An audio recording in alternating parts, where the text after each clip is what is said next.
Hi, everybody. This is Stacy Hoffman-Farmer, licensed massage therapist with Mountain Serenity Massage. Today, I'm speaking to Andye Murphy.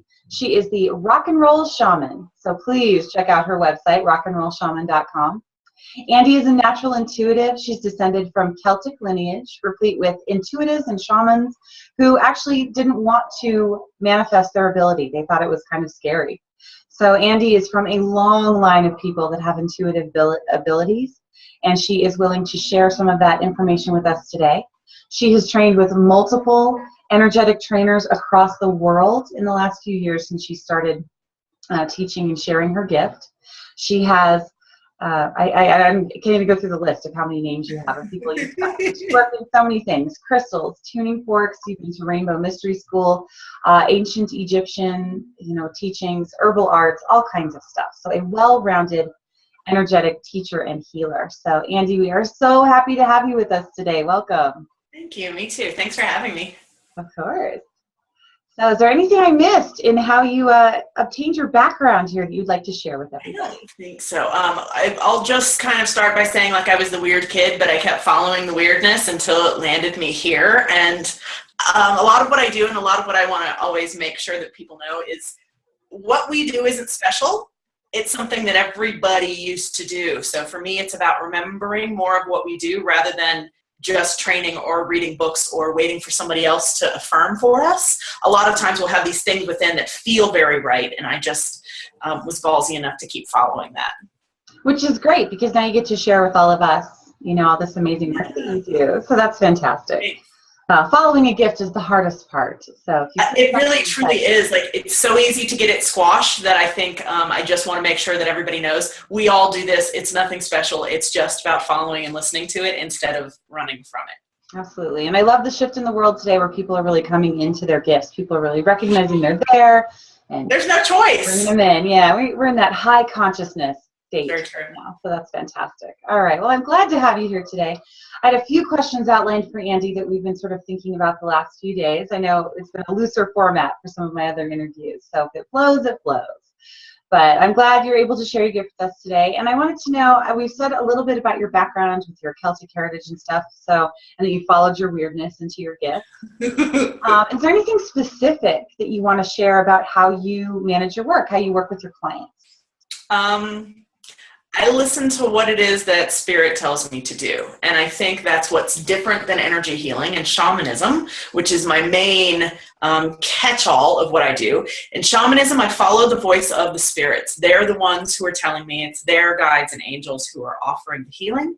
And so in that way, it's really an art form. I don't know what I'm doing every day when I show up. I don't have a protocol or a step-by-step training of what I'm supposed to do. I just listen to spirit and they tell me how to best serve and heal. Oh, that's fantastic. So you're guided in by the guides. Absolutely. All right, that's great. So, and I know you have a lot of experience with your various clients, and that's why you have so many different techniques. Is there anything specific you want to share for this group that's dealing with some emotional and physical issues that are going on? I know in massage I get a lot of physical issues that are manifesting through emotion. What kind of things do you have that go around that? Well, I think the first thing that I wanted to point out is that I think everything physical starts as emotional and starts as spiritual. So getting to the root of that is what a lot of our world hasn't necessarily talked about, but it's where the healing lies for me in almost every case. So when we go to doctors, when we go to healers, we offer the presenting symptom. My hip hurts. Well, as a shaman, I'm not going to hear hip. As a shaman, I want to understand what the energy underneath it is in order to unravel where emotionally something got stuck at a cellular level within the body in order to undo it. Oh, that's fantastic. Yeah, the cellular healing is coming in pretty strongly. Sure. Yeah, when I work on the body, I'm feeling the same kinds of things. The body's feeling good, but there's pain. They're coming to me with pain. Yeah. So it's trying to figure out, where did that pain originate? And it's a funny thing too, because I don't deal with body. Like, body work is not it's not anywhere in my wheelhouse, but yet I will hear organs. And so the organs will talk to me at times and tell me what it is that they need. So I've got to learn the physicality of our humanness, but through the spiritual realms. And so it's a little like the back door. That's interesting that you say that, like, the organs talk to you. I think that's fun. Like they send messages. Loudly. I'm here and I need to be fixed here. Very true. That's great. So for those of you that are watching that are feeling maybe, when you have like a stomach pain or it's hard to breathe or, things that you wouldn't necessarily correlate with an emotion, those things always emotional. Really powerful. Yeah, it's coming in from somewhere else. And as I've spoken to other people in this series, we're getting that message that, we have emotions for a reason. They're supposed to be there. They're supposed to be heard, so. And they teach us. And the other thing that I will offer about the organs too is if you know just a little bit about where organs are, so you can just place your hands over that organ and ask, what's wrong? What's going on? So this morning I was getting ready, I cut my foot and I was like, okay, foot, you obviously have something to teach me. Can I be present enough and still enough to connect energetically, spiritually, physically with that part of my body to hear the message that needs to rise up of something that I wasn't listening to? Oh, that's perfect. That's great. I got a cut foot. Sometimes that physical pain is trying to tell you something. So that cut foot, you cut your foot so it could tell you something today. That's a great message. Okay, and then I'm going back to my notes again since I'm trying to stay on topic here today. What kinds of emotional issues have you experienced over the years with your clients? Just a range of things, or is there anything in particular that repeats for you that you see a lot of? I don't have too many repeating things. So I think as healers, we attract to us what we're working through ourselves. So I first started understanding what this connection was between spirit and energy and physical pain. For myself, I had migraines. I had migraines all the time whenever I worked in corporate America, stopped working in corporate America, and they mostly went away. But when they would come up, I needed to start understanding why it was that I had like this one spot in my neck that continued to hurt. So it was unraveling that enough and recognizing that I can now cure migraines. I can now stop them before they start. So I think for all of us as healers, we have to practice on ourselves before we have the, I don't know if it's the confidence, but before we have like really the ability to be able to help others. It's not just about confidence. It's about knowing how to manage all of this so that I then can teach and move into other people's energy fields as well. So for me, the migraines was where I started. Oh, wow. So then as you move through some of your own issues, you get people in a similar situation. Always. That's great. I track that as well. Recently, it was kind of interesting. I had a client who came in with what they thought was cancer. And so for me, I don't hear the big scary words. I don't shamanically go into a place where I react to that, because anytime we have the reaction, we give it more energy. So instead, what I did is we do prayers and the shamanic journey. Go in to see what this energy is in her body that's manifesting as cancer or manifesting as a mass.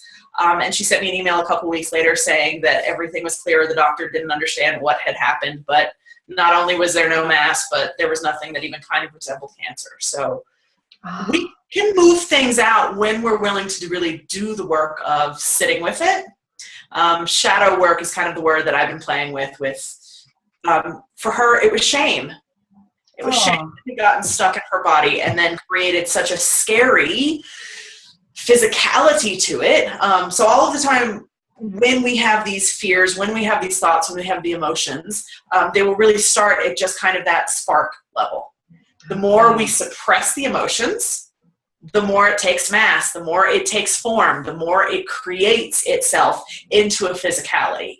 So for me, we always want to deal with the emotions. We want to feel the emotions and let it move through.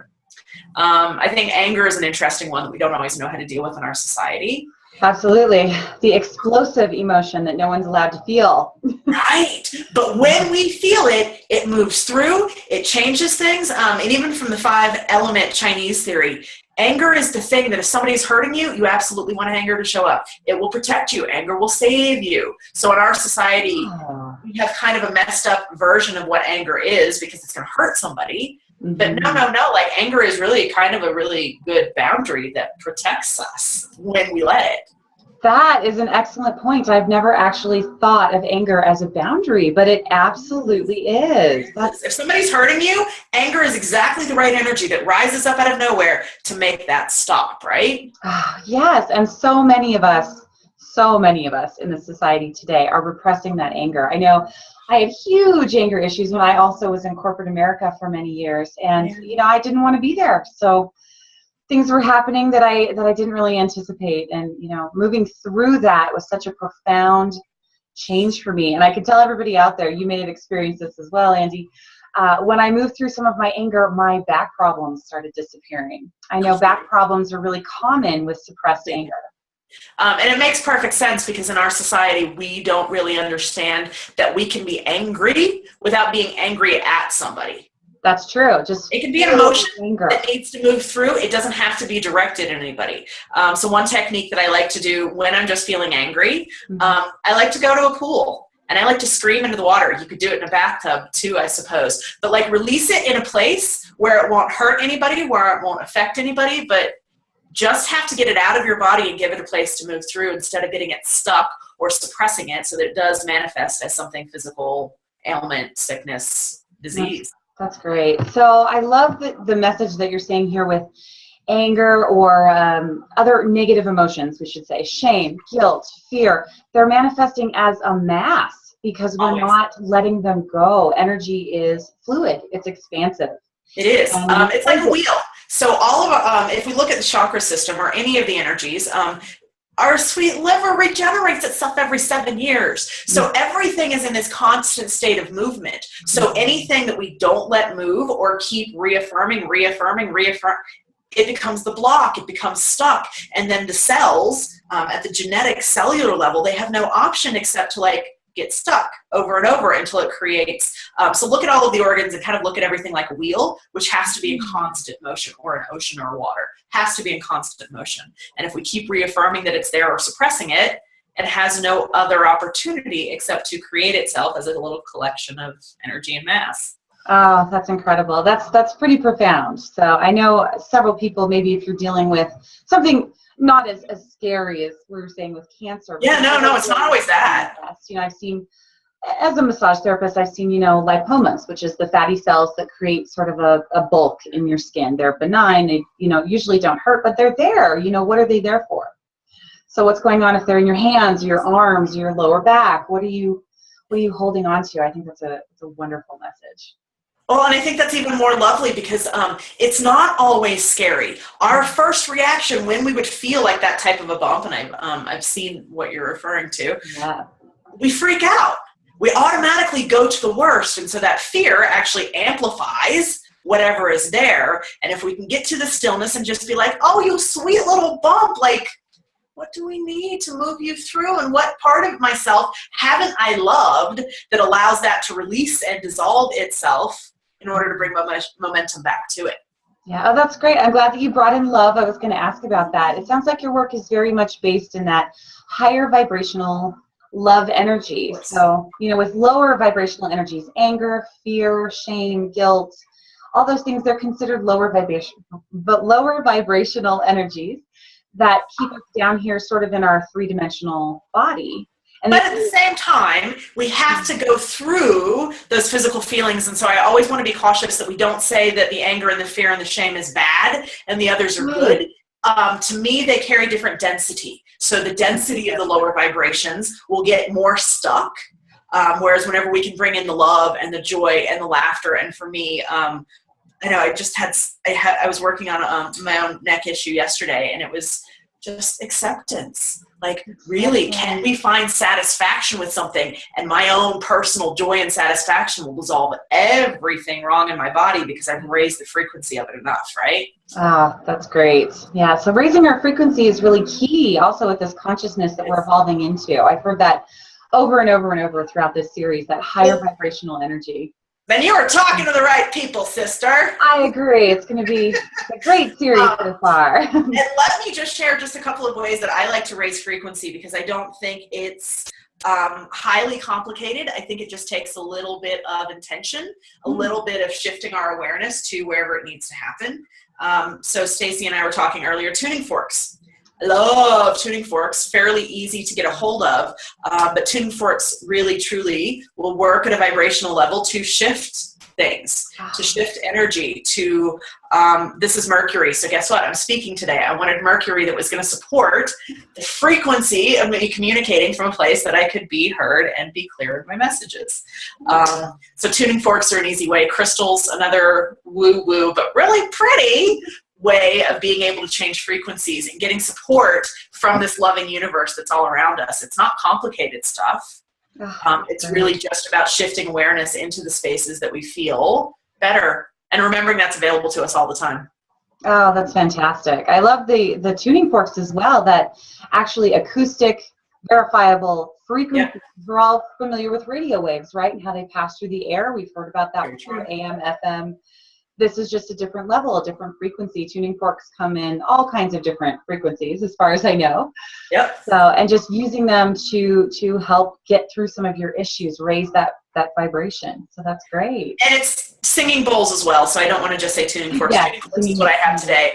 But yeah, in my office, I've got 4 gigantic singing bowls and the Tibetan singing bowls. So it's really, and as Tesla talked about, everything in this universe is made up of vibration and frequency. So when we can start to remember that, we can start addressing, healing, fixing with great speed and great accuracy, everything that affects us at that physical, dense 3D level.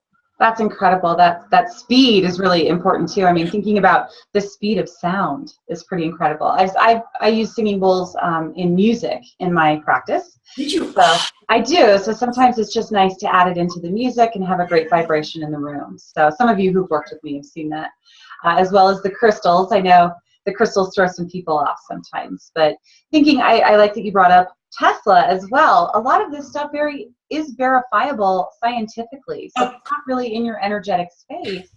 It's still there, so. And I think a lot of it has been suppressed in our country. So if we're looking at some of the techniques of Eastern Europe and even Russia, like they are way ahead of us as far as vibration and frequency and healing goes, because they've actually cut out all GMOs. So we can look at some of the ways that they're coming into the world, because it's not strictly from this Western mindset, and it's not from the corporate capitalistic mindset that we really kind of are limited by here. Yeah. A lot of these things are very old science that we can go back to the Vedics and the Egyptians, and every culture, they're using the techniques that to us we're somehow judging as being weird when we're really just unfamiliar. Yes, we're just unfamiliar with what these techniques are. Yeah. In the country. We're remembering right now, and I think it's a lovely time to be able to do that. Oh, absolutely. I think it's really opening a lot of doors in this country for people to really take control of themselves. I know we have some sort of conceptions in this society where things are happening to us, which is why, as you said, we go to a healer or a doctor or a coach to help us find out why stuff is happening to us, when really we are creating what's happening to us. We're seeing a symptom. Well, and I think the other thing that I always want to remind people as well, we don't need healers. We are our own best healer if we have the tools and if we have the courage and honesty in order to understand what's going on. Like, I know how to love me and I know how to heal me better than anybody else. And we go to healers because we like the love, because we like to celebrate. We like to be in this place of being touched and loved, and sometimes even just validated that our human experience isn't all that isolating. So, yeah. That's true. Oh, speaking of isolation, I know a lot of us do feel isolated out there these days, especially as you're awakening your consciousness. People who are on the path tend to feel like you're losing, people or places or something. You tend to feel isolated. We have a lot of technology that's trying to convince us that we're not, that we're still connected. Oh my God.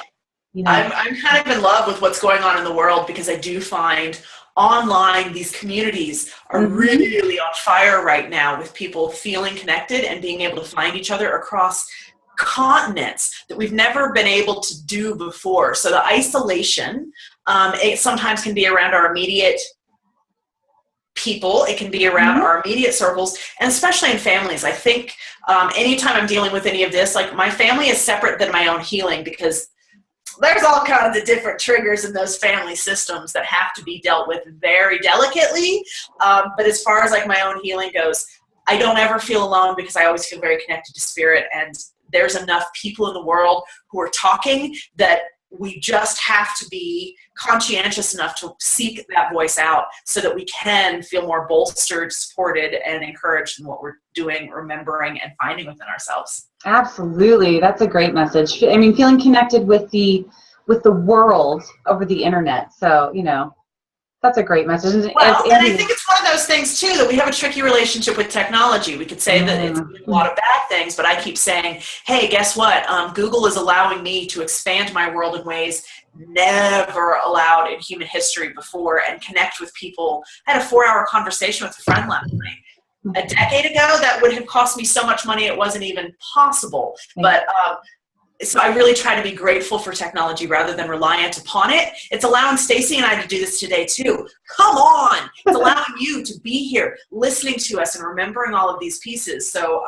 we may get a little irritated, but we also want to be really grateful that it's allowing us to feel more connected and less isolated. Yes. So think about that in terms of how you're feeling as well. I know some people, when they start feeling lonely or isolated, it's also manifesting things inside your physical body. So, there's always a way to connect with somebody, whether it's in person or over the internet like we're doing right now.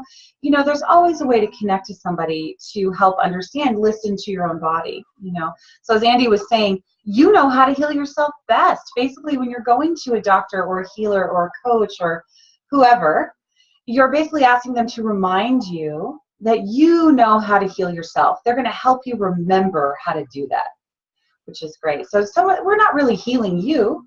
We're helping you to heal yourself. We're not healers. We're reminders. We want to help you get in more touch with yourself.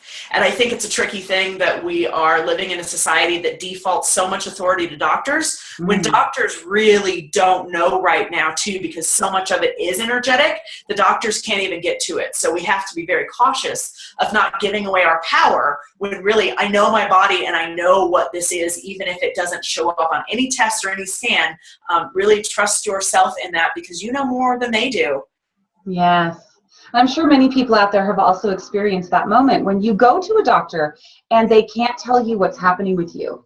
So you're left with looking around on the internet perhaps to see if anyone else is experiencing what you are going through to give you a frame of reference. So, well, and I think that it's a dangerous thing in our world right now too, that our first default is fear. We don't go immediately into everything's going to be okay, which is kind of where we should go. We go immediately into fear because we've been so disconnected and isolated in these spaces. So if we can share that as like the number one thing that people could do, ask your body, trust this loving universe around you, watch for the miracles and synchronicities because they'll remind you that you're not all alone and they'll remind you that fear is only going to complicate something rather than actually solving it. Absolutely. That's a wonderful reminder. So the default into fear it's a hard one. Fear is a basic instinct, I think, and we give it a lot more than it should get. So reaffirming that fear, as we mentioned before, it'll hold on. It'll hold on in your body. It can create a stagnant area, a mass, a pain, something. So try, it's hard to let go of the fear, but you aren't alone. That's a great message. And Andye, of course, is very dialed in with her spirit. Her guides are coming to her and reminding her of that every day. And that's where we want everyone to be. Well, that's fantastic. So, Andye, do you have any other messages for us or anything you would like to share with your healing abilities, how you like to work, anything else coming up for you? Let's see. I think just reminding people that this is a commitment to self at times, our own healing work and our own process of looking at these emotions in these places where it's uncomfortable. It's an act of self-love. These are not things that we're doing for anybody else. We want to heal them within ourselves so that we can change the frequency of our beingness to rise up to meet soul purpose, to rise up to be who God asked us here to be, God, Goddess, Source, however you want to look at that. And so it's really just about commitment, I think, is just the word that I always default to. It's a commitment to loving myself more and loving yourself more, to go down these rabbit holes and to find the places that everybody else around you may not understand. But once you do find the techniques, the healers, the teachings, everything opens up and you will change everybody around you because you'll be the one within your community or within your family that finds this and gets to teach everybody else. So I think people should be a little bit more fearless with it, because when we can be the weirdo who is finding it for our communities, everybody around us will benefit, even if they might mock it, not understand it. Our frequency changes theirs as well. So be fearless, be committed to your work, and it's all about loving ourselves more. Oh, that's a great message. So, and as a quick reminder, both Andye and I did come from a corporate environment. We weren't originally doing this type of work. I wasn't always a therapist. She wasn't always a coach and a guide. So follow your voice. When we left our corporate jobs and became who we are, that's how this all started. So we can continue to help people out there. So. And it's following the little voice. I always want to stress, intuition is not a big screaming, booming. It's the little voice within that as you trust it more, it gets louder and it just becomes your own voice instead of one outside of you. Oh, that's great. Yeah, traveling through that, really following your intuition. I know some people, let's call it a gut instinct. Again, a manifestation of your intuition in your physical body. If you feel something in your stomach that's not right, or something that's awesome, it's amazing. You get butterflies when you meet that person that you want to be with. Here's one more really good technique that will just help people maybe work through this. And sorry to speak over you. But if we want to know truth within our body, we can always ask, and anything that rises above that comes up like butterflies will be truth because it's higher vibration. Anything that sinks to our belly will be a lie, and it's probably not a good thing to do because it sinks down low. So using our own bodies as a source of intuition in order to make decisions and move forward. We have those vibrations already within our body if we are cautious enough, momentary enough, and take those seconds to listen. Oh, that's great. So I know most people have experienced that feeling where your stomach drops when you're doing something maybe that you shouldn't be, or something like that. That's a great message to remember. Those vibrations can manifest as a feeling, something inside of your body. Our knowingness is always there if we can just pay attention and decipher the messages. Absolutely. So learning how to decipher your own messages is key as well. Again, you're going to know when you get these messages from your body. So, what a great takeaway from Andye's work today. Know yourself best. Listen to your body. Understand how your body is communicating with you, and learn that that's your intuition, and it'll get more and more and more powerful as you go. You know yourself best. Always. You are your own healer. So while we love working with everyone that's out there and, dealing with whatever issues you have, and we will always be there to assist you, make sure you listen to yourself first. That's the best message today. Perfect. All right.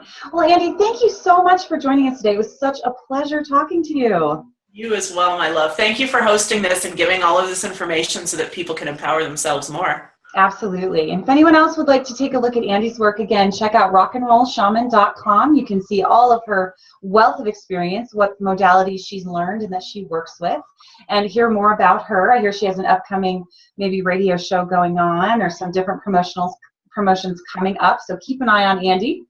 All right. And if you have any other interests, I'll keep all the links up on the website as we go with these with these interviews, so you can get in easily and speak with her if you need to. All right. Fabulous. So, thank you, Stacy, and much love to you, darling. Much love to you as well. Thank you. Bye, everybody. Bye.